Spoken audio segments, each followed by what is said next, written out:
Mga kapuso, arestado po ang isang lalaki sa Navotas dahil sa pananaksak at pagpatay sa isa pang lalaki na nakainuman niya, mahigit 2 dekada na po ang nakalilipas. Ang akusado, iginiit na wala siyang kinalaman sa krimen. May unang balita si Bea Pinlac. Natigil sa pamamasada ang 51 anyos na tricycle driver na to nang arestuhin siya sa bisa ng arrest warrant sa barangay NBBS Kaunlaran sa Navotas.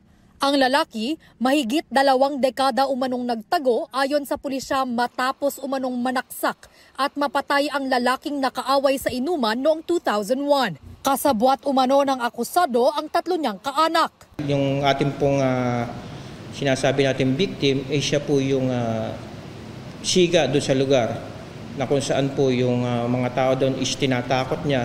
Meron pong okasyon at nagkataon nga po na gano'n, ilang beses po siya pinagsasaksak hanggang sa mapatay po siya. Sa kulungan na rin sila muling nagkita ng bayaw niya na kasabwat din umano sa pagpatay. Nauna nang naaresto ng pulisya ang bayaw niya noong Oktubre. Siguro napuno na rin itong mga tao na to sa ginagawang kasalbahihan ng ating victim.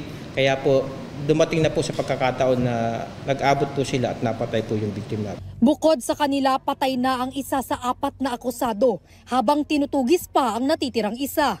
Giit ng akusadong nahuli, matagal na panahon na nang mangyari ang krimen at wala raw siyang kinalaman doon. Wala ako kasi alam dyan. Hindi ko talaga alam po bakit. Tagal na akong panahon kasi. Hindi ko naman alam yung pangyayari tayo. Pinalay natin para malaman natin yung katotohanan. Non-bailable ang kasong murder na kinakaharap ng mga akusado. Ito ang unang balita. Bea Pinlac para sa GMA Integrated News.